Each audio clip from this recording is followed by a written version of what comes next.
और ए to the power के 1 हो जाएगा। ठीक है, यहाँ तक किन्हीं को कोई दिक्कत तो नहीं होगा मेरे ख्याल से। अब हम बात करते हैं कि इस इक्वेशन को इंटीग्रेटेड के फॉर्म में कैसे लिखें। तो जैसे मैंने कहा कि मेरे पास क्या है कि ए से प्रोडक्ट बना रहा हूं,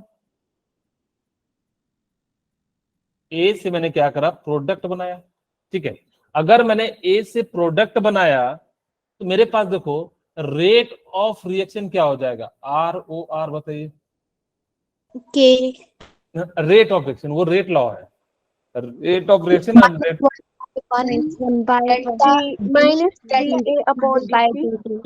वेरी गुड। यानी कि कुछ इस प्रकार हो जाएगा, रेट ऑफ रिएक्शन क्या हो जाएगा, minus d A by d T. अच्छा, रेट क्या हो जाएगा, के A to the power 1। Yes चाहो तो के ए भी लिख सकते हो, क्योंकि 1 मतलब 1 ही ए ही हो जाता है। अच्छा, इसको मैंने इक्वेशन 1 मान लिया, इसको इक्वेशन 2 मान लिया। अब मैं इसको इक्वेट कर देता हूं, इक्वेटिंग इक्वेशन 1 एंड 2।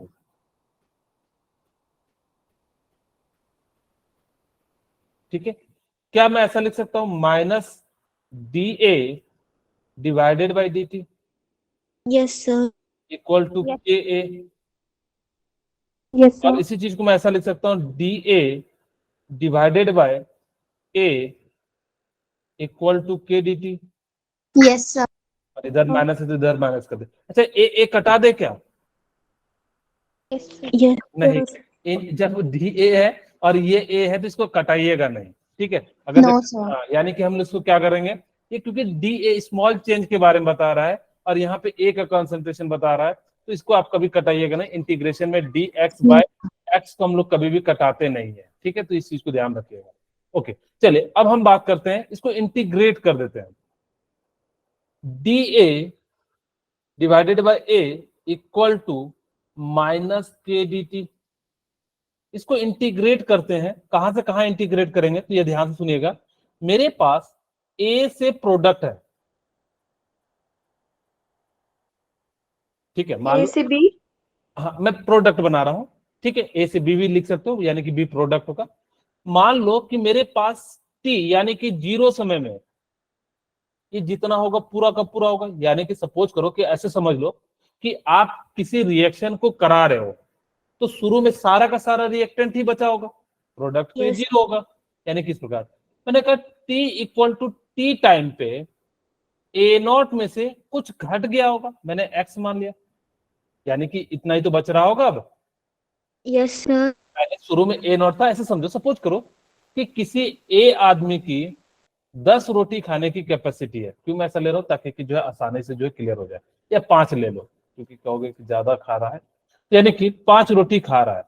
तो शुरू में जब उसको दिया होगा थाली में, तो सारा का सारा 5 को 5 रोटी होगा। लेकिन मैं कह रहा हूं कि आफ्टर 2 मिनट, सपोज करो कि उसने 2 रोटी खा लिया, तो अब कितना बच रहा होगा, 3। तो हमने कहा कि भाई 5 माइनस 2 इक्वल टू 3। तो हम इस चीज को क्या करते हैं, यानी कि यहाँ पे रिमेनिंग लिखते हैं। और इसी चीज को मैं कैसा लिख देता हूं, ए जो है यानी कि बचा, ए नोट में से एक्स घटा दिया और ये यहाँ पे क्या बच गया, ए बच गया। अच्छा देखिए, यहां से इंटीग्रेट करते हैं कि टाइम तो हमारे पास 0 से लेके कहां तक है, टी तक। यस सर और ये यहाँ से ए से क्या है, ए नॉट से ए नॉट पे ए जा रहा है।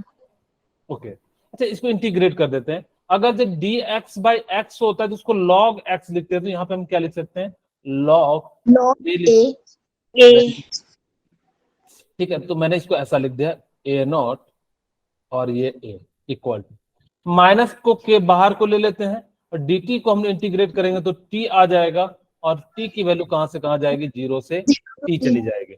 ओके ठीक है, अब इसकी वैल्यू को पुट कर देते हैं यहाँ पे, तो ये कैसा हो जाएगा, log e A minus log A not equal to minus k t. Yes sir इसी इक्वेशन को हम लोग क्या कहते हैं, first law of equation, equation of first law of.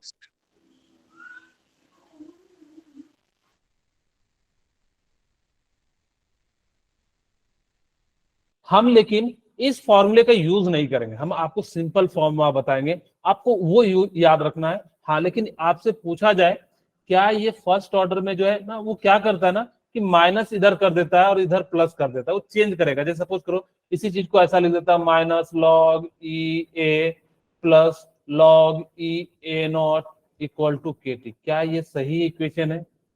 No sir. बिल्कुल सही है बेटा, सही इक्वेशन है, सही से चेक कीजिए। Yes sir. यानी कि सही आपने है। माइनस कर दोगे, इसको इधर ले जाओगे तो यानी कि क्या हो जाएगा, इक्वेशन जो है बिल्कुल सही है। तो आपको पूछा जाएगा, वो ये ऐसा ना देखे जो है इस प्रकार से घुमा फिरा के देगा। अब मुझे बताइए क्या ये इक्वेशन सही है?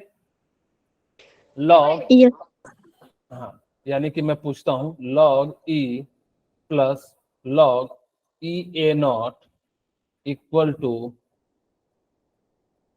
के टी। ऐसा सपोज करो पूछ दिया, वो कुछ भी आपको वहां पे क्या हो जाएगा, कंफ्यूजन हो जाएगा। तो आपको मैं उस कंफ्यूजन को दूर करने के लिए जो है यहाँ पे आपको एक तरीका बताता हूँ, आपको कंफ्यूजन दूर नहीं होगा। पहले फिलहाल तो हम लोग ये जान लिए कि यहाँ पे ए का मतलब क्या है, रिमेनिंग कंसंट्रेशन। इस बात को ध्यान रखना बेटा, रिमेनिंग कंसंट्रेशन।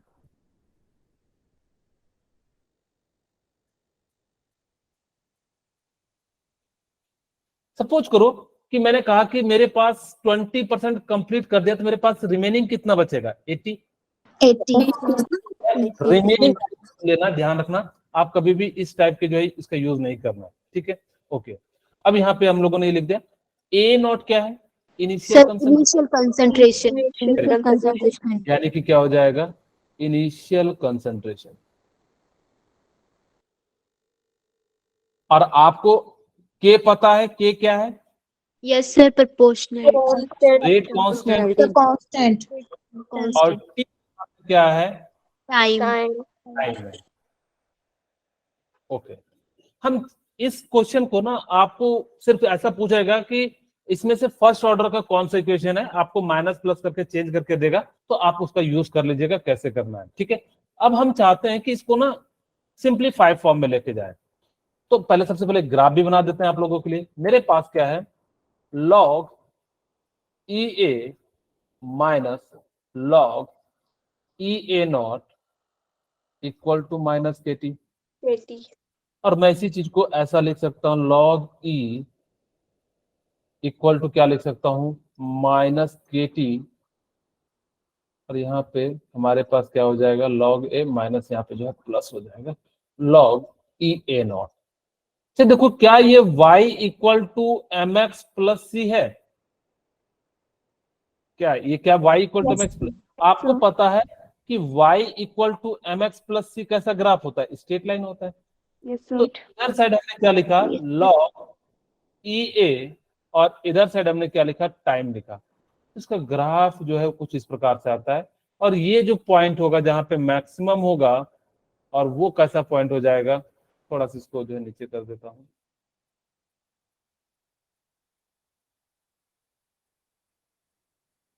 ठीक है, तो ये जो पॉइंट हो जाएगा लॉग ई ए नॉट हो जाएगा। बोलिए यहां तक किन्हीं को कोई दिक्कत है तो बता दीजिए। No sir. ठीक है, यहां तक किन्हीं को कोई दिक्कत तो नहीं है? No sir. No sir. यानी कि इस प्रकार से हम लोग क्या कर सकते हैं, यहाँ पे निकाल सकते हैं। मैंने इसको थोड़ा सा ना, क्योंकि हमारे पास ना लॉग ई की वैल्यू नहीं होती है, ध्यान रखिएगा। मेरे पास किसकी वैल्यू होती है, लॉग बेस 10 की बेस होती है। इसको हम लोग क्या कहते हैं, नेचुरल लॉग कहते हैं। और हमारे पास जो वैल्यू होती है वो किसकी होती है, लॉग बेस 2.303। हाँ, तो यानी कि हम लोग क्या करते हैं, इसको उस चीज में कन्वर्ट करते हैं। तो देखिए log e A minus log e A not equal to minus k t. क्या मैं इसको ऐसा, इसको जो है ना आप लोग एक वैल्यू की याद रख लीजिएगा, लॉग ई इक्वल टू क्या हो जाता है, 2.303 लॉग ए नॉट हो जाता है। ठीक है, तो क्या मैं लॉग ई की जगह पे ए लग सकता हूं, तो मैंने ऐसा लिख दिया 2.303 लॉग ए नॉट। कैसे सपना लेट हो गए,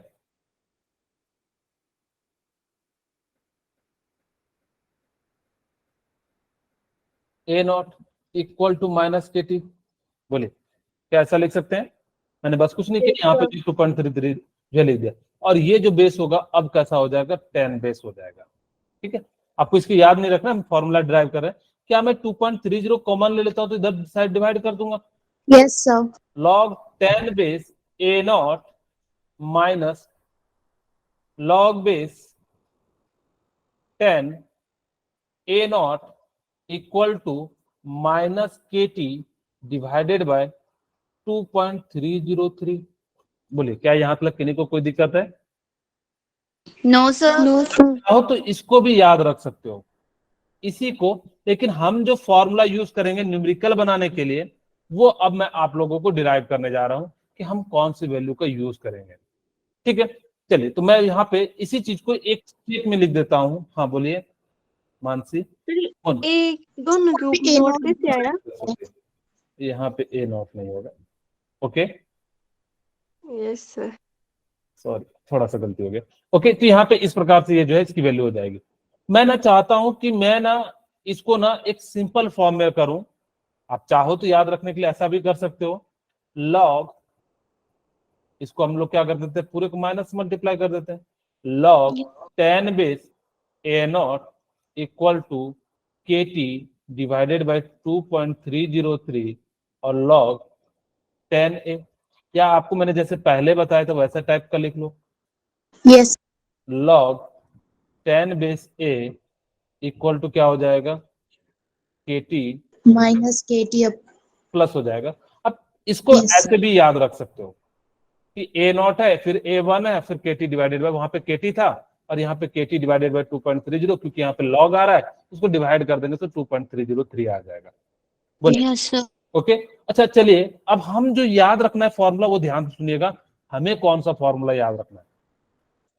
तो मैं ऐसा लिखता हूं, log 10 base A not minus log 10 base A equal to के टी डिवाइडेड बाय 2.303।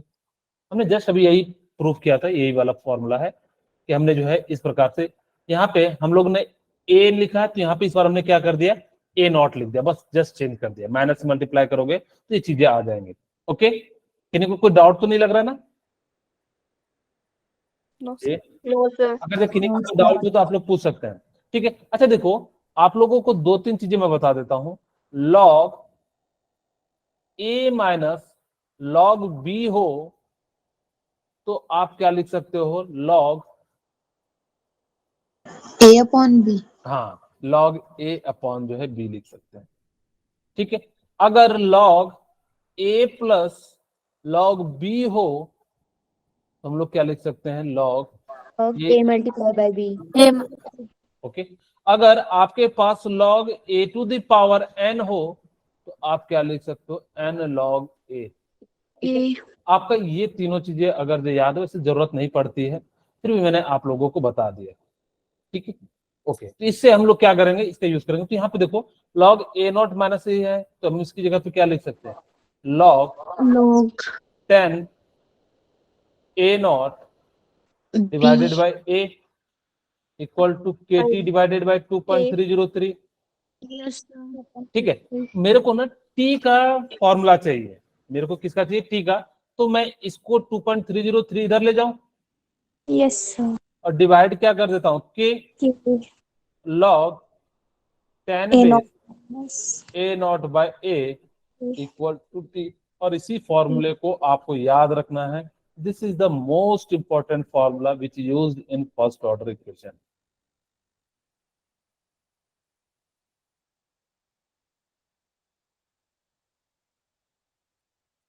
ओके, ये ही फॉर्मूला जो है पूरे फर्स्ट ऑर्डर में इसका यूज करना, ये वीवीआई है, इसको आप जरूर याद करना, इसको जरूर याद करके रखना, ताकि कि आपका जो है पूरा इक्वेशन जो है फर्स्ट ऑर्डर का इसी से सॉल्व होगा।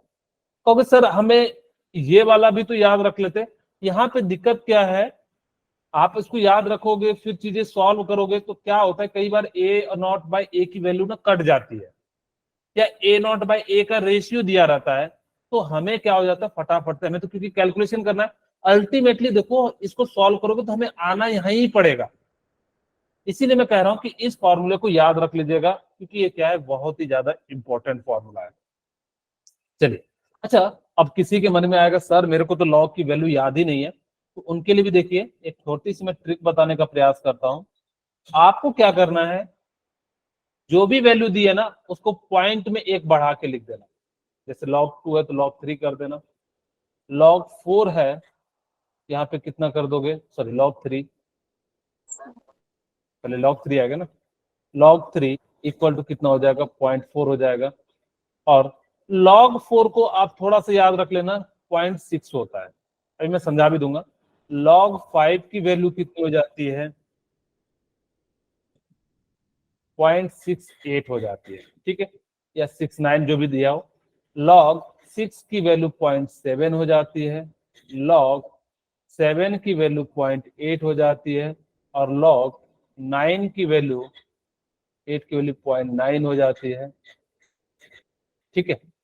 और यहीं पे लिख देता हूँ log 9 की वैल्यू जो है 0.95 हो जाती है।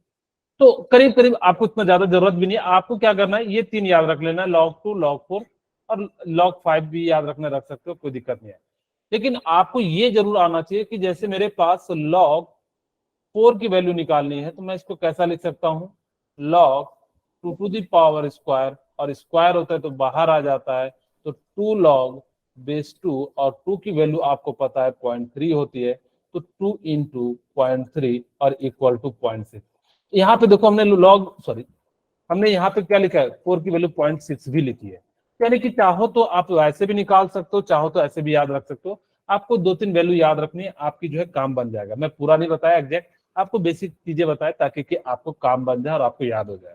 ओके, ये एग्जैक्ट वैल्यू नहीं है, बस आपको काम चलाने के लिए जो है एग्जाम में आपको जो है समय बचाएगा, सीधे सीधे आप जो है यूज कर सकते हो। बोलिए यहाँ तक किन्हीं को कोई दिक्कत है बता दीजिए। No, sir. फॉर्मूले को आपको याद रखना, ये फॉर्मूला हम लोग बहुत ज्यादा यूज करेंगे, इसलिए इस फॉर्मूले को याद रखिए। अच्छा, मैं यहाँ पे ये चीज मिटा देता हूँ क्योंकि आपको समझ में आ गया होगा। अच्छा, मुझे बताइए कि मैं ना इसको एक्सपोनेंशियल फॉर्म में लाना चाहता हूँ, एक्सपोनेंशियल फॉर्मूला निकालना चाहता हूँ।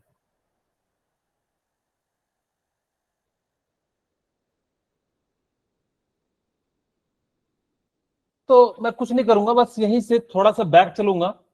यहाँ पे देखिए मैं ऐसा लिख सकता हूं, log a0 by a equal to kt। मैं थोड़ा सा बैक साइड से चलता हूं ताकि कि जो है माइनस वाला ले आ, आपकी बुक में माइनस वाला दिया हो। log e base a minus log e base a0 equal to minus kt। बोलिए क्या यहाँ तक किसी को कोई दिक्कत है? No, sir. ओके, ठीक है। यानी कि इसी चीज को मैं ऐसा लिख सकता हूं, log e a by a0 equal to minus k t. Just बताए log a minus log b हो तो log a बाय b लिख सकते हो, यानी किस प्रकार तुमने लिख दिया। अच्छा, जब ये नेचुरल लॉग को सॉल्व करते हैं ना, तो जब भी इसको सॉल्व किया जाता है तो इसको हम लोग क्या लिखते हैं, e to the power minus k t. जो भी यहाँ पे दिया रहे उसको पावर में ले जाते हैं, यानी किस प्रकार से लेके, तो a इक्वल टू क्या हो जाएगा, a0 e to the power minus k t. यानी कि कुछ इस प्रकार से हम लोग क्या करेंगे, इसको जो है सॉल्व करेंगे। ये जो है एक्सपोनेंशियल फॉर्म है। ए नॉट क्या है, इनिशियल कंसंट्रेशन है, ए क्या है, रिमेनिंग कंसंट्रेशन है, हाँ, remaining concentration at T time, यानी कि जो भी समय पे। और यहाँ पे क्या है, के क्या है, रेट कांस्टेंट है, टी क्या है, आप लोगों को पता है टाइम है। अब कोई बच्चा पूछेगा ई क्या है, तो ये जो है क्या, लॉग एक्सपोनेंशियल की जो है वैल्यू होती है। हमें जरूरत नहीं पड़ेगा, आपको ये फॉर्मूला याद रखना है। अगर इनकेस कभी एग्जाम में पूछा जाए, वैसे इतना डीप में नहीं पूछेगा, लेकिन आपको जानना जरूरी है कि अगर इनकेस आपसे ये पूछ देता है क्या ये फर्स्ट ऑर्डर इक्वेशन है, तो आप लोग बिल्कुल जो है जरूर बताइएगा। उसका ग्राफ भी देख लीजिए, कुछ इस प्रकार से बनता है। यहाँ पे मैं ए वर्सेस टी का ग्राफ बनाऊंगा तो एक्सपोनेंशियली है, यानी कि क्या हो जाएगा, डिक्रीज हो रहा है, यानी कि जो है कुछ इस प्रकार से इसका ग्राफ बन जाएगा। क्योंकि समय के साथ डिक्रीज हो रहा है, माइनस है तो यानी कि 1/, तो धीरे धीरे धीरे धीरे क्या हो जाएगा, यानी कि जो है ए घटते चले जाएगा, टाइम बढ़ते चले जाएगा। देखो ऐसा होता भी है, यानी कि इस प्रकार से क्या हो जाएगा, ये हो जाएगा। क्या बोले, यहाँ तक किन्हीं को कोई दिक्कत है बताइए? No, sir. ओके, अब हम हाफ लाइफ निकालते हैं। हमारी क्लास भी हाफ हो गई है, तो हम क्लास का, सॉरी, फर्स्ट ऑर्डर का क्या निकालेंगे, हाफ लाइफ निकालेंगे। ठीक है, ओके। अच्छा, आपके पास जो फॉर्मूला था वो क्या था?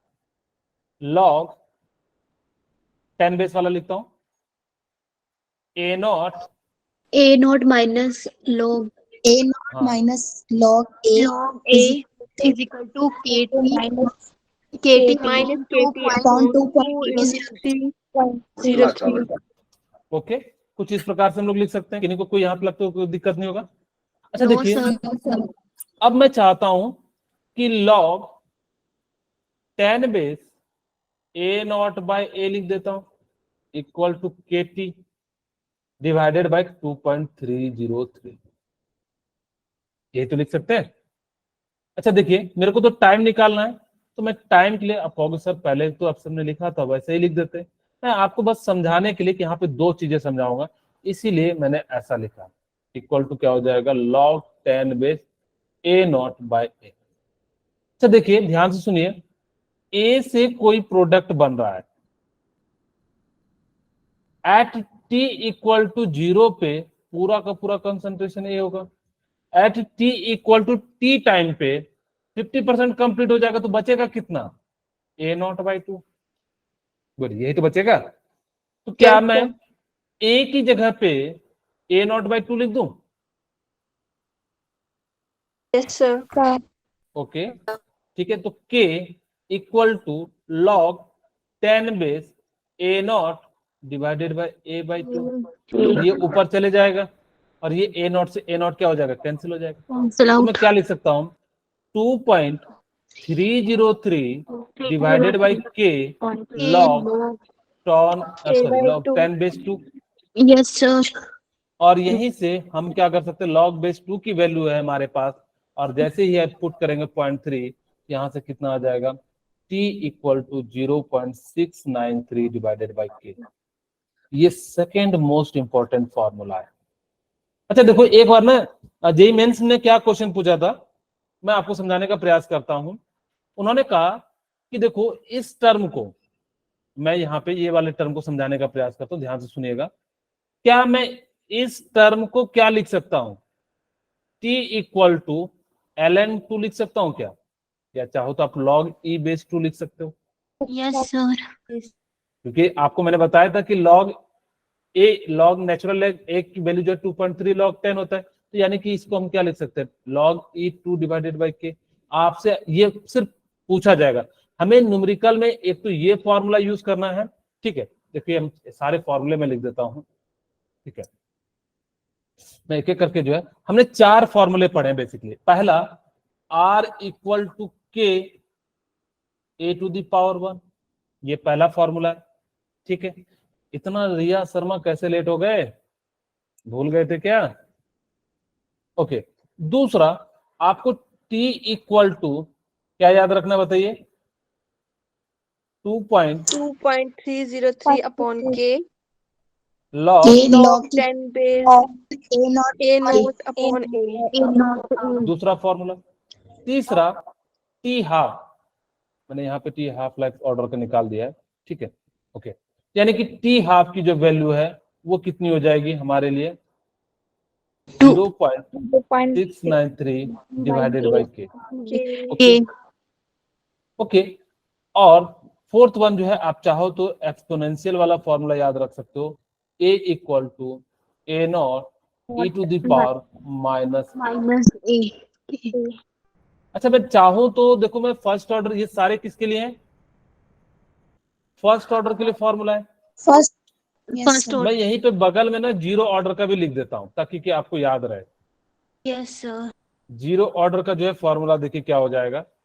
आपको पता है r इक्वल टू के A to the power 0, Yes, sir. या तो आप इसको r इक्वल टू के लिख सकते हो। दूसरा, आपके पास जो फॉर्मूला आया था, यहाँ पे एक और फॉर्मूला लिख सकते, चाहो तो लिख सकते log 10 बेस या log e बेस में लिख देता हूं। बात तो अब आप बाकी सेकंड लिख ही सकते हो। log e a minus log e a not equal to minus k t. यहाँ पे हमने आपको बताया था, क्या फॉर्मूला बताया था? a minus A not equal to minus k t, और t इक्वल टू क्या बताया था, बताइए? आप चाहो तो इधर साइड कर सकते हो, यानी कि इसको माइनस मल्टीप्लाई कर दोगे तो क्या हो जाएगा, A not minus A divided by K. और टी हाफ के लिए हमने क्या फॉर्मूला बताया था, ए नॉट बाई 2 के।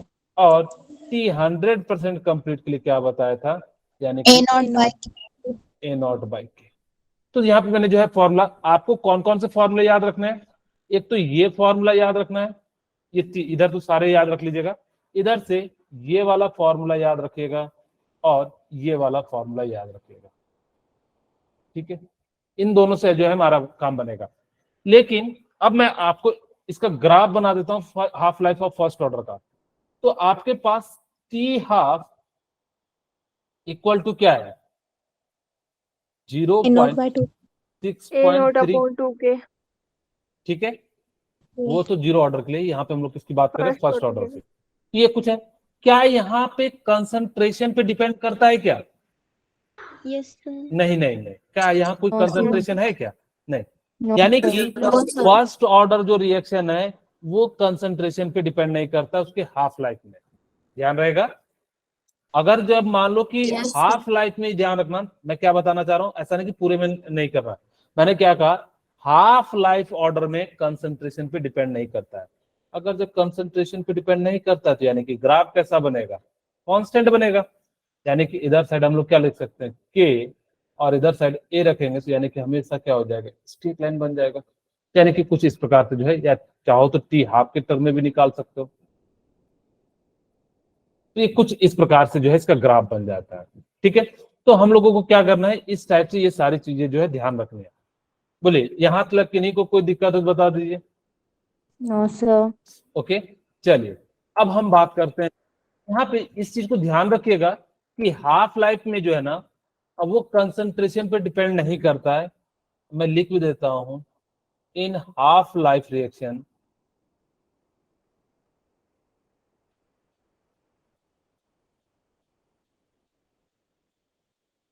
ऑफ फर्स्ट ऑर्डर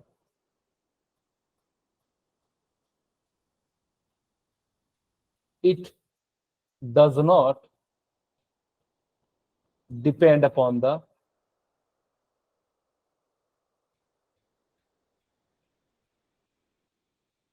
concentration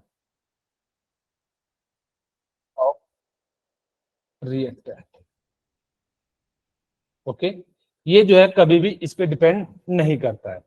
चलिए अब हम बात करते हैं कि 100% निकालने के लिए आपने देखिए T इक्वल टू क्या लिखा, 2.30 303 अपॉन के 3 upon K log 10 base not A upon not upon A. Okay. अच्छा, इसका मतलब है ए से प्रोडक्ट बन रहा होगा एट टी इक्वल टू 0 पे। बताओ T 100%, sorry A not, A not होगा 100% पे, सारा का सारा रिएक्टेंट क्या हो जाएगा, कंप्लीट हो जाएगा। Yes, sir. यानी कि मान लो सपोज करो कि कोई रिएक्शन है पूरा 100% हो रहा था, यानी कि उसका रिएक्टेंट क्या हो जाएगा, 0 हो जाएगा। क्या Yes, मैं sir. यहाँ पे ए की जगह पे ए नॉट ए 0 रख सकता हूँ, Yes, sir. तो 2.303 के log K 10 base A not by 0, और इसकी वैल्यू क्या हो जाती, इन्फिनिटी। यानी कि ध्यान रखिएगा, first order reaction never complete, first order reaction never completes. एक और क्वेश्चन भी पूछा गया है कि जो फर्स्ट ऑर्डर के जो रिएक्शन होते हैं वो कभी भी कंप्लीट नहीं होते हैं। और आपसे ये भी पूछा जा सकता है, first order reaction time is infinity, ठीक है। यानी कि ये दो बातें आप लोगों को क्या करनी है, याद रखनी है। अब आप लोगों ने यहां चीजें सारी सीख ली।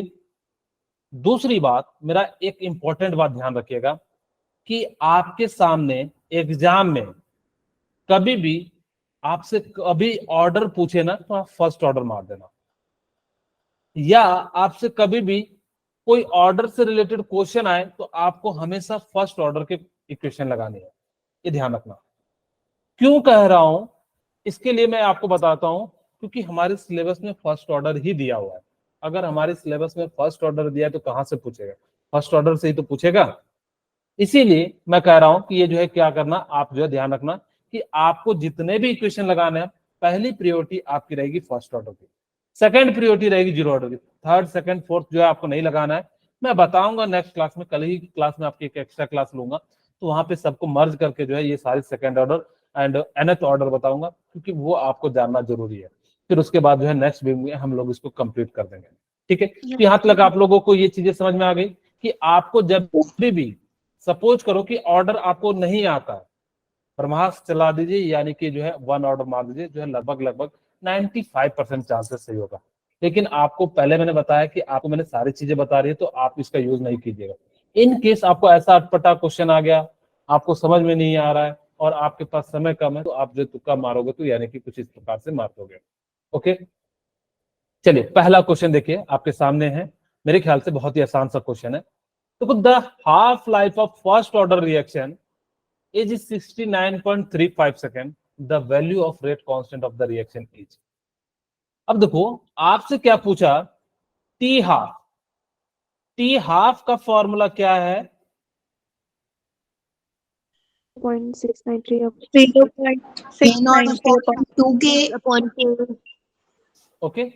और आपसे पूछा क्या है, रेट कांस्टेंट पूछा है, यानी कि के की वैल्यू पूछा है, तो के की वैल्यू पूछा है तो मैं ऐसा लिख सकता हूं 0.693 डिवाइडेड बाई के की वैल्यू, सॉरी सर टाइम की वैल्यू कितनी दी हुई है, 69.35 दिया हुआ है। ठीक है, ओके, बोलिए किन्हीं को कोई दिक्कत है बता दीजिए।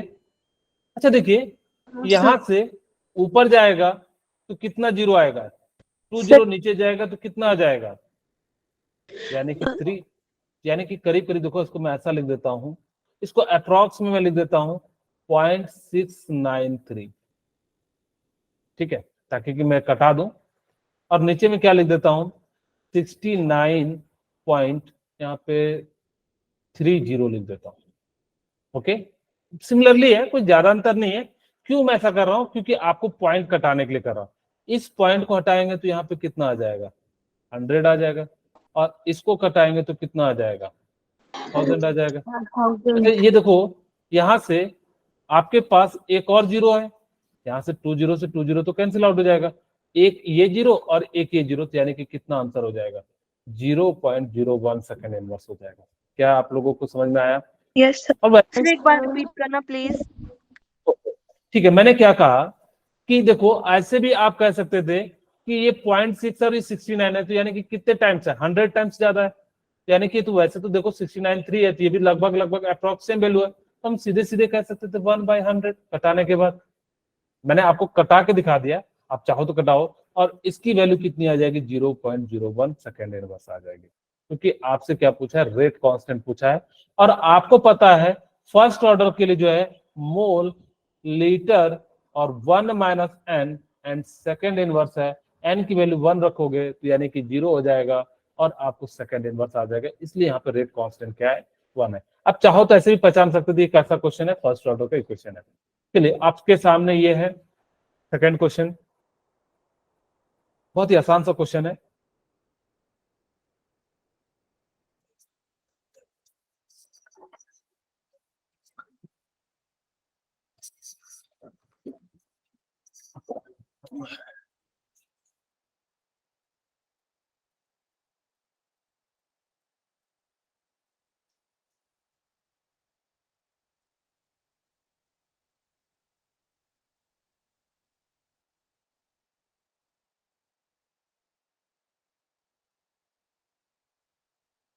बना लिए? Yes, sir. ओके, क्या आंसर आया? 600. 600, ओके ठीक है, सबका आया होगा मेरे ख्याल से, किसी को कोई दिक्कत नहीं होगा। No, बोलिए। sir.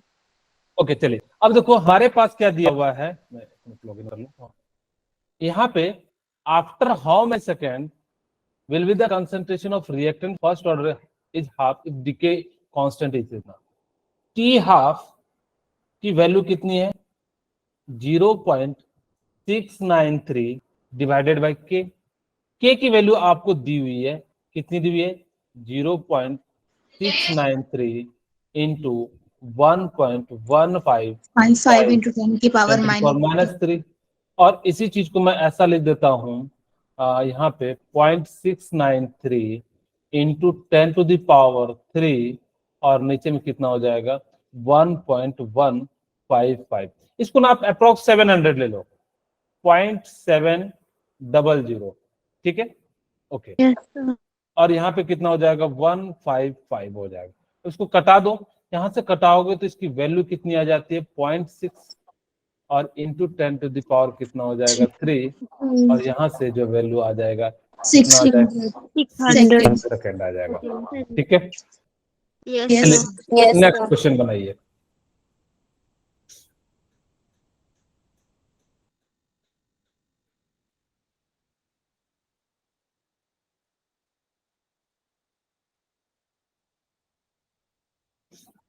चलिए मैं बना देता हूं। देखो बेसिकली आपको ना मैंने रेट लॉ में बताया था कि फैक्टर में कि टेम्परेचर अगर आप 10 डिग्री सेल्सियस इंक्रीज करते हो तो 2 टाइम्स जनरली इंक्रीज हो जाता है। सेम कॉन्सेप्ट ये है कि 10 से 20 जाने पे कितना टाइम्स इंक्रीज हो रहा है? 2 टाइम्स। 20 से 30 जाने पे कितना टाइम्स इंक्रीज हो रहा है? 2 टाइम्स। 2 30 times. से 40 जाने पे कितना टाइम्स इंक्रीज हो रहा है? 2 टाइम्स। और यहाँ पे 50, इसी प्रकार से 60 एंड 70 एंड 80, 2 2 2 हो रहा है। 80 से क्या हो जा रहा है? 90 और ये भी 2, और यहाँ से 90 से 100। एक तो तरीका ये है कि यहाँ से करोगे तो 2⁹ आ जाएगा, 1 2 3 4 5 6 7 8, यानी कि 2⁹ हो जाएगा, ठीक है? दूसरा तरीका, अब 2⁹ करोगे तो 512 आ जाएगा। लेकिन मान लो कि सपोज करो कि वो दे देता है 0 से लेके 1000 के बीच में, तब क्या करते हैं?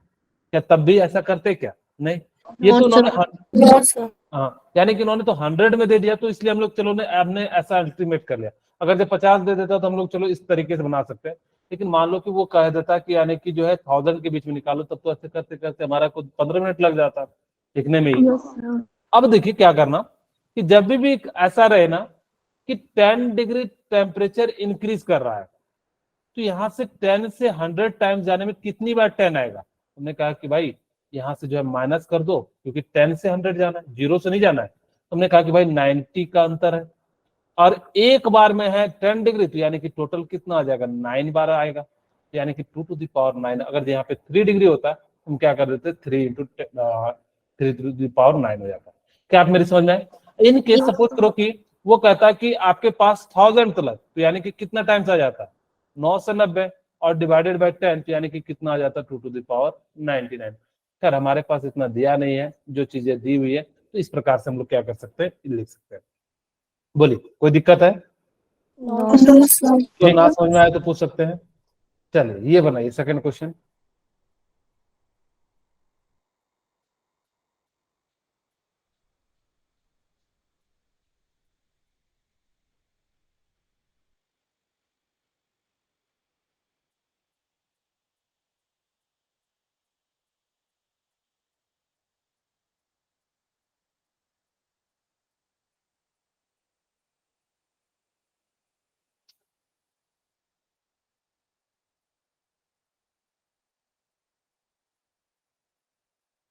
क्या किसी ने बनाया? कौन सा फॉर्मूला लगा रहे हो, कोई बताना चाहेंगे?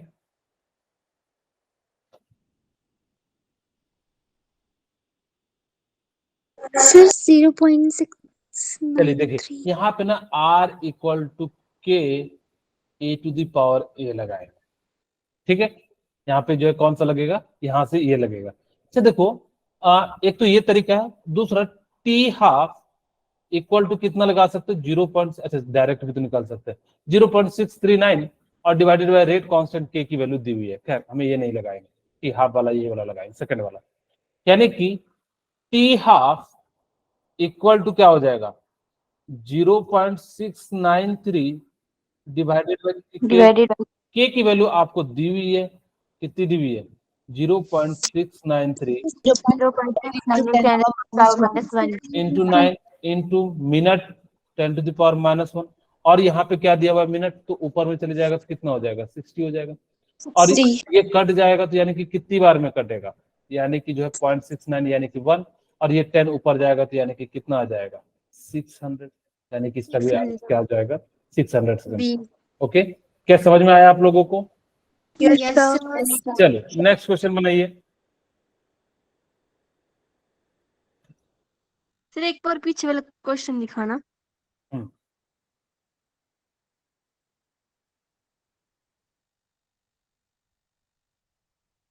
ओके चलिए Yes, ये sir. वाला बनाइए।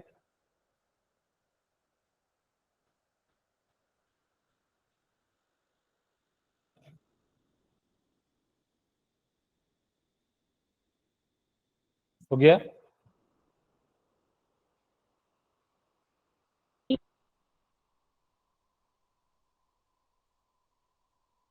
आपसे रेट पूछा है, आर इक्वल टू के ए टू द पावर 1, के की वैल्यू आपको दी हुई है, कितना दिया हुआ है 3 into 10 to the power -6 into A की वैल्यू कितनी दी हुई है 0.10, यहां से क्या लिख सकते हो 3 इंटू 10 टू द पावर क्या लिख दो -7, इसका राइट आंसर क्या हो जाएगा डी। ठीक है, ओके वेरी गुड रे, यस ये ने बना भी दिया था। ये तो बहुत ही आसान सा क्वेश्चन है, मेरे ख्याल से सबने देख के बना दिया होगा। फटाफट से टाइप कीजिए, हाफ लाइफ का पूछ रहा है। वेरी गुड दीक्षा, और कोई बताना चाहते हैं तो बताइए। ओके ओके विशाल, ठीक है, ओके सभी का सी आ रहा है, तो इसका राइट आंसर क्या है सी हो जाएगा, क्योंकि आपको मैंने बताया भी 0.693 डिवाइडेड बाय के।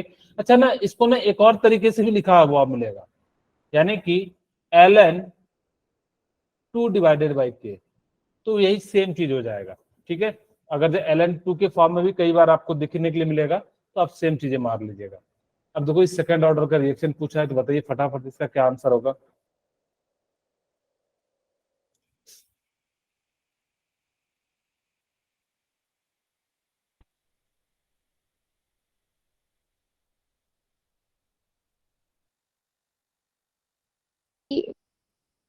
ओके अच्छा देखिए, मैंने आपको बताया था मोल, आपको कहा था कि मोल लिख दो, ऊपर में एल आ रहा है तो नीचे में भी एल लिख दो, और 1 माइनस एन कर दो और सेकंड इनवर्स कर दो।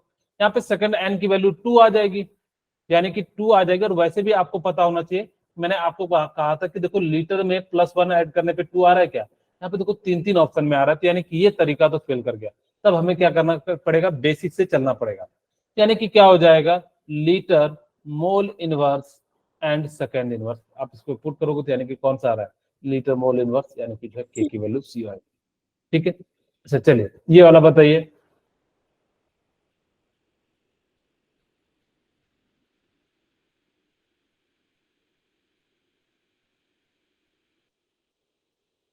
चलिए मैं बता देता हूँ, क्योंकि मुझे को ना 3-4 पॉइंट आप लोगों की 5 मिनट थोड़ा सा वेट कीजिएगा, 5 मिनट में एक्स्ट्रा क्लास लूंगा, क्योंकि मुझे कुछ चीजें बतानी है, ताकि कि मेरा फर्स्ट ऑर्डर कंप्लीट हो जाए, और आप लोगों को कल एक कंबाइंड क्लास लूंगा तीनों का, और उसमें जो है हम लोग कंप्लीट कर सकें। ठीक है, okay. If the rate of reaction is 5 at 10 degree Celsius, कह रहा है कि rate of reaction is 5 at 10 degree Celsius, then on increasing the temperature 30 degree Celsius, the new rate is। अगर 0 से 10 डिग्री सेल्सियस जाने पे वो कितना टाइम्स इंक्रीज हो जा रहा है 5 टाइम्स इंक्रीज हो जा रहा है, तो 10 से 20 और 20 से 30 डिग्री जाने में कितना हो जाएगा, is the rate of reaction at 10 degree Celsius. अब यहाँ पे हमसे 10 डिग्री से ही पूछ रहा है, यहाँ पे कितना हो जाएगा 20 यानी कि इसका हो जाएगा यहाँ पे, और यहाँ पे कितना हो जाएगा 10, तो 10 का हो जाएगा 2 टाइम्स, यानी कि इस प्रकार से इसका राइट आंसर क्या हो जाएगा 20। 20 यानी कि जो है इस प्रकार से हो जाएगा। अच्छा इसका एप्लीकेशन कहाँ कहाँ करते हैं, तो ध्यान से सुनिएगा, इसका हम लोग कहाँ कहाँ एप्लीकेशन करते हैं। पहला जो है न्यूक्लियर रिएक्शन में यूज करते हैं। आप लोगों को पता होगा न्यूक्लियर रिएक्शन क्या क्या होता है। हाँ जैसे कि कई बार जो है स्ट्रक्चर ऑफ एटम में भी वहां पे न्यूक्लियर रिएक्शन कराया गया होगा न्यूट्रॉन की डिस्कवरी में, या सन के अंदर जो भी रिएक्शन होता है तो वो क्या कहते हैं न्यूक्लियर रिएक्शन कहते हैं, जिसको रेडियो एक्टिव डीके भी कहा जाता है। यानी कि जो है रेडियो एक्टिव डीके, यानी कि जो न्यूक्लियर रिएक्शन के दौरान जो है बहुत सारे रेज जो क्या होते हैं रिलीज होता है, जिस कारण से इसको हम लोग क्या कहते हैं, न्यूक्लियर रिएक्शन जो है कहते हैं। ठीक है, second point, growth and decay of bacteria life. ये जो बैक्टीरिया की लाइफ होती है ना, वो भी फर्स्ट ऑर्डर इक्वेशन पे वर्क करती है, यानी कि जितने हो रहे होंगे उतने ज्यादा डेड होते चले जाते हैं, यानी कि जो है बैलेंस होते रहता है, नहीं तो ऐसा होता है कि बहुत ज्यादा जो है बैक्टीरिया हो जाता है। तीसरा, inversion of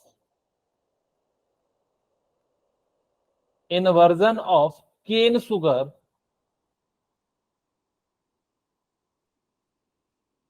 in the acidic media.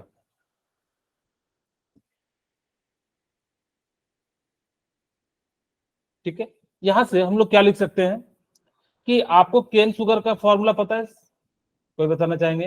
C12H22O11 okay, very good. C12O11 यानी कि C12H22O11, इसको हमने क्या करा, H2O में डाला in the presence of acid H+, तो ये क्या हो जाता है, ग्लूकोज में टूट जाता है C6H12O6, और यहाँ पे क्या हो जाता है C6H12O6। इसको हम लोग कहते हैं ग्लूकोज, इसको हम लोग क्या कहते हैं, फ्रुक्टोज। फ्रक्टोज। कहोगे सर दोनों का फॉर्मूला सेम है, आप एक को ग्लूकोज कह रहे हो, आपको कैसे पता कौन सा ग्लूकोज है? ये मैं नहीं, ये एक्चुअली आपको जो है ज्योमेट्रिकल आइसोमेरिज्म से वहां पता लगेगा। ये बायोमोलिक्यूल्स में बताते हैं कि ऑप्टिकल आइसोमेरिज्म में क्या होता है, लाइट को क्लॉकवाइज घुमाता है, एंटी क्लॉकवाइज घुमाता है, तो वो जो है डेक्स्ट्रो रोटेटरी एंड लिबो रोटेटरी होता है। तो यहाँ पे देखा गया कि ये कैसा है, डेक्स्ट्रो रोटेटरी, और ये कैसा होता है, लिबो रोटेटरी होता है। तो इस वाले को हम लोग क्या कहते हैं, क्योंकि बेसिकली ना स्टीरियो केमिस्ट्री जब पढ़ोगे तो इसका ना शेप जो है चेंज हो जाता है, यानी कि OH जनरल आपको पता होगा कि ग्लूकोज का जो फॉर्मूला होता है COOH, और यहां से हमारे पास HOH and HH and CHO होता है। Yes sir. तो यानी कि इस प्रकार से होता है। अब अगर OH को इधर कर दो तो यानी कि चेंज हो जाता है। इसी कारण से हम लोग क्या करते हैं, इनकी जो है अलग अलग जो है यानी कि नाम लिखा जाता है। फोर्थ वन, डीकम्पोजिशन या डिसोसिएशन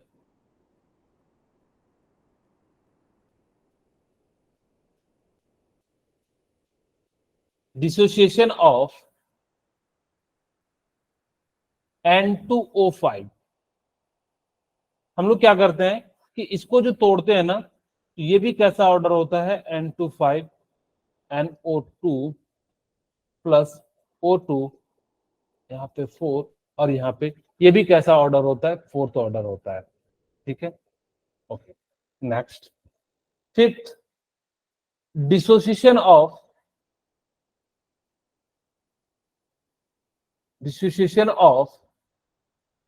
हाइड्रोजन पेरोक्साइड। ठीक है, हाइड्रोजन पेरोक्साइड H2O2, यहां से H2O2 को हम तोड़ते हैं H2O प्लस O2 में इन द, यहाँ पे जो है इस प्रकार से बैलेंस है 2 बैलेंस है कि नहीं, हाँ बैलेंस है। चलिए किस प्रकार से क्या हो जाता है, ये जो टूट जाता है, ये भी कैसा एग्जाम्पल है, फर्स्ट ऑर्डर का एक जो है एग्जाम्पल है। ठीक है, यहाँ पे ध्यान दीजिए, एक रिलेशन है, मैं डिराइव नहीं करा रहा हूँ, अगर आपको डिराइव चाहिए तो बता दीजिएगा, मैं आपको भेज दूंगा। बेसिकली कुछ नहीं करना, 75 का लिखो फिर 50 का लिखो, कैसे लिखोगे तो मैं यहाँ पे थोड़ा सा हिंट दे देता हूँ, लेकिन आपको ये दोनों जो है याद रखने हैं कि T75% जो होता है 2 टाइम्स ऑफ T50 होता है। T50 का आपको फॉर्मूला पता है, क्या होता है बताइए? ठीक है, 0.693 डिवाइडेड बाई 0.693 डिवाइडेड बाय आपको K। अगर जो ना T75 का पूछा जाए तो सीधे सीधे हमें क्या करना है, यहाँ पे 2 टाइम्स मल्टीप्लाई कर देना है। ये नहीं कि हम कैलकुलेशन करने बैठे, अगर जब करने बैठोगे तो काफी ज्यादा समय लग जाएगा। इसे मैं आपको एक एक क्वेश्चन कराता हूँ, तब आपको समझ में आ जाएगा। T99.9 का क्या हो जाएगा, 10 टाइम्स ऑफ T50%, और T25 का जो वैल्यू हो जाता है 0.41। हम लोगों ने कैलकुलेट किया हुआ है, जो टीचर होते हैं उन्होंने बताया कि ताकि कि आपका जो है समय कम हो सके। आप अगर ये 4 डाटा को याद रखते तो आपके कम हो जाएंगे। जैसे तो को पहला कहता है which of the following reaction and time infinity, तो बताओ किसका जो है एंड टाइम इन्फिनिटी होता है? First order. तो यानी कि जो है फर्स्ट ऑर्डर। देखो ये भी क्वेश्चन हो गया। अब देखो half life of first order reaction having rate constant के 1.75, आपको क्या पूछ रहा है? द हाफ लाइफ, यानी कि जो है टी हाफ पूछ रहा है, के की वैल्यू दिया हुआ है तो सीधे सीधे लिख सकते हैं, यानी कि टी हाफ इक्वल टू क्या हो जाएगा 0.693 इंटू 1.75 इंटू 10⁻⁻5। इसको ऊपर ले जाएंगे तो यानी कि कितना हो जाएगा 0.693 डिवाइडेड बाय 1.7 इंटू 10⁻+5। अब देखो ये सारी वैल्यू सेकंड में है, आपके पास आवर में है, यहाँ पे हम क्या करेंगे 3600 सेकंड से डिवाइड कर देंगे और यहाँ से सॉल्व करोगे तो कितना आ जाएगा 11.3 आवर हो जाएगा। ठीक है, ओके। अच्छा देखिए, आपसे मैंने कहा था जिस क्वेश्चन की जिक्र किया था, देखो ये क्वेश्चन वही क्वेश्चन आ गया। The first order reaction is half completed in 45 minute, how long does it need 99.9% reaction. हमने कहा कि 99% यानी कि कितना हो जाएगा T 99.9% इक्वल टू कितना हो जाता है 10 टाइम्स ऑफ T50। और आपको जो है T50 की वैल्यू दी हुई है, यानी कि कितना दिया हुआ है 45 मिनट। यहाँ से कितना हो जाएगा 450 मिनट। यहाँ से आपको आवर में चाहिए तो यानी कि कर लीजिए, तो यानी कि कितना हो जाएगा 15 और 3 और 3 से 2 यानी कि 7.5, यानी कि इसका राइट आंसर यानी कि कितना जाए। ठीक है, इस प्रकार से और भी बहुत सारे क्वेश्चन है, आप लोग एक बार उनको सभी को सॉल्व कीजिएगा। फिर जो हम लोग नेक्स्ट क्लास में मिलते हैं, और अगर जो किन्हीं को कोई डाउट हो तो बताइए।